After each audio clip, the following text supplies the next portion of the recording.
दोस्तों, इस वक्त मैं पेड़ पे हूँ। इसको हल्के में मत लेना। और मैं जो भी काम कर रहा हूँ मैं अपने हिसाब से कर रहा हूँ। जब तक हमारा कुछ नहीं होगा तब तक हम मैं इस लड़ाई से नीचे नहीं सर, नीचे नहीं आऊँगा।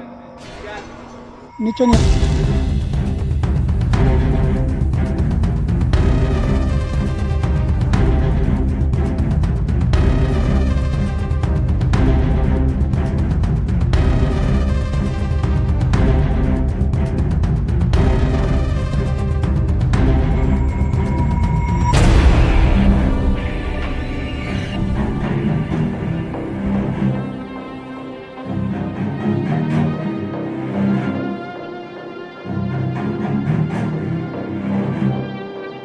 नमस्कार, आप देख रहे हैं द न्यूज रूम 24 आवर्स और मैं हूं पवन शर्मा।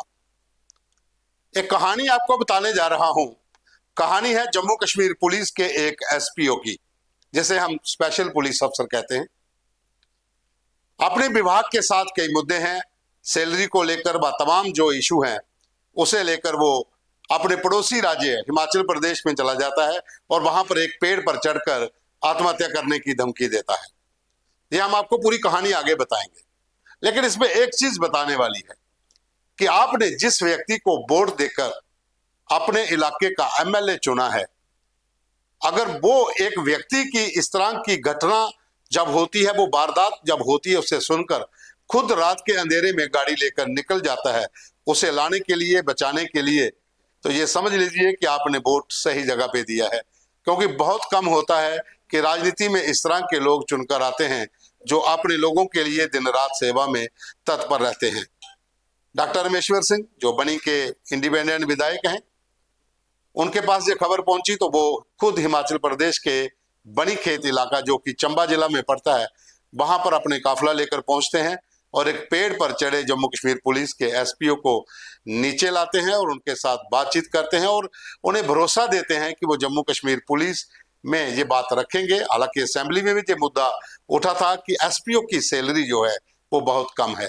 कोरोना काल में 18,000 रुपया मिलता था, अब कुछ एसपीओ जो हैं उनको मात्र 4,000 5,000 रुपया मिल रहा है, तो इससे घर चलाना बहुत मुश्किल है। तो देखिए, ये पूरी रिपोर्ट बहुत ही दिलचस्प है। ये जो तस्वीरें आप देख रहे हैं ये जम्मू कश्मीर पुलिस के एसपीओ स्पेशल पुलिस अफसर श्यामलाल की हैं। श्यामलाल जो कि बनी का रहने वाला है और जम्मू कश्मीर पुलिस में एसपीओ के तौर पर काम कर रहा है।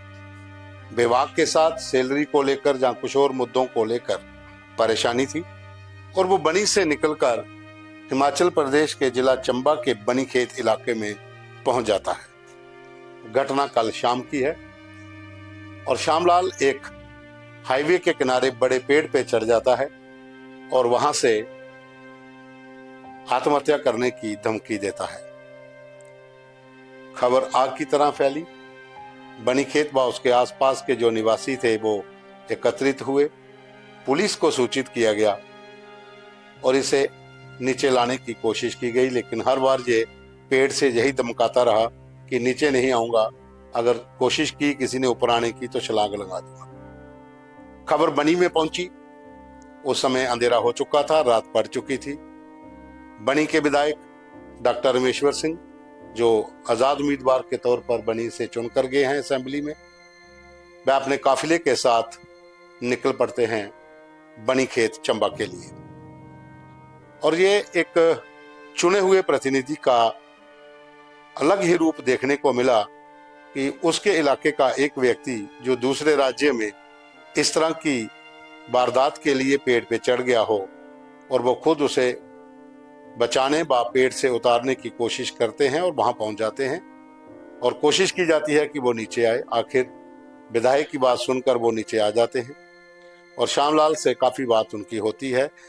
जो भी उनके मसले थे, जो भी उनका मुद्दा था, उसे सुना जाता है और फिर विधायक उन्हें अपनी गाड़ी में अपने साथ लेकर बनी आ जाते हैं। खबर बस इतनी सी है, लेकिन इस खबर में बड़ी चीज ये है कि विधायक जो एक अपने इलाके के एक व्यक्ति के लिए दूसरे राज्य में पहुंच जाता है, वो भी रात के समय, तो इस तरह के प्रतिनिधि जो चुने हुए हैं उनके ऊपर आपको गर्व भी होना चाहिए, क्योंकि आपके इलाके का प्रतिनिधि जिसे आपने वोट देकर एमएलए की कुर्सी पर बिठाया है, अगर वो इस तरह से आपके काम आता है तो लगता नहीं है कि अगली बार उसे फिर घर घर जाकर वोट मांगने की जरूरत है।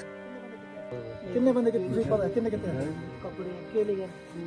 कितने बंदे कितने साढ़े देखो थोड़ी गल असें असैंबली च रखी, असैंबली च भी बोले अस, मगर चक्कर यह है कि साड़ी बदकिस्मती है कि साड़ी यूटी है इस वेले।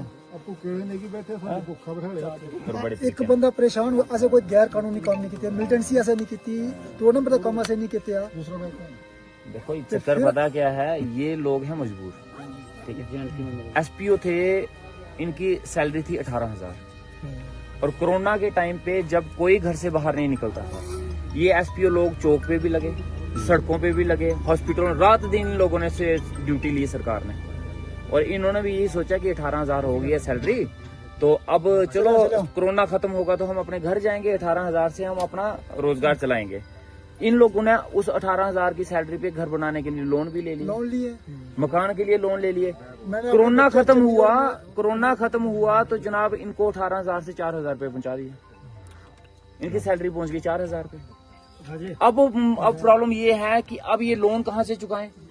मैक्सिमम लोग जो हैं, जो उस समय पुलिस डिपार्टमेंट में रह के हमारे लोगों की सेवा कर रहे थे, आज वो पल्लेदारियां कर रहे हैं, आज वो पल्लेदारियां और बोरियां उठा रहे हैं। और हमारी बदकिस्मती जम्मू कश्मीर वालों की ये है कि आप लोगों ने कभी हिस्ट्री में नहीं सुना होगा कि कोई स्टेट से यूटी बनी होगी। यूटी से स्टेट बनती है, लेकिन हमारी स्टेट से यूटी बना दी गई, और उसके बाद अब law and order, police department सारा सेंटर के कंट्रोल में, हमारे हाथ में कुछ नहीं है। हम सिर्फ आवाज उठा सकते हैं, बात कर सकते हैं। असेंबली में हमने बात किया, और हमें उम्मीद है और हम उम्मीद करते हैं कि सेंटर और जो होम मिनिस्ट्री है वो इनके बारे में कुछ ना कुछ सोचेगी। आखिर इन लोगों ने, और ये सच्चे हैं लोग, ये आज जिस हालत में ये लोग खड़े हैं, भगवान ना करे हमारे दुश्मन भी उस हालात में खड़े करें, और इनका कसूर कुछ हो तो ही हम बोलें कि जनाब इनको इस कसूर की सजा मिल रही है। इन्होंने कोरोना के टाइम में अपनी फुल सर्विसेज दी, अपने बनी, हमारा इलाका पहाड़ी इलाका, वहां से उठ के कहाँ लगे, प्रॉपर कठुआ में लगे, किराए के कमरे लेके रहे, है ना, वहाँ ढग्गा डुगन से उठ के जम्मू में लग रहे हैं, कठुआ में लग रहे हैं ये लोग। ये हैं दोला से, वहाँ चंडी माता का बहुत बड़ा स्थान है, वहाँ उस कमेटी के मेंबर हैं, वहाँ सेवा देते हैं ये लोग। लेकिन फिर इन सेवाओं का इनको नतीजा ये मिला कि 18,000 पे ये लोग 4,000 पे आ गए हैं। अब ये मजबूर हैं इस पेड़ पे चढ़ने के लिए।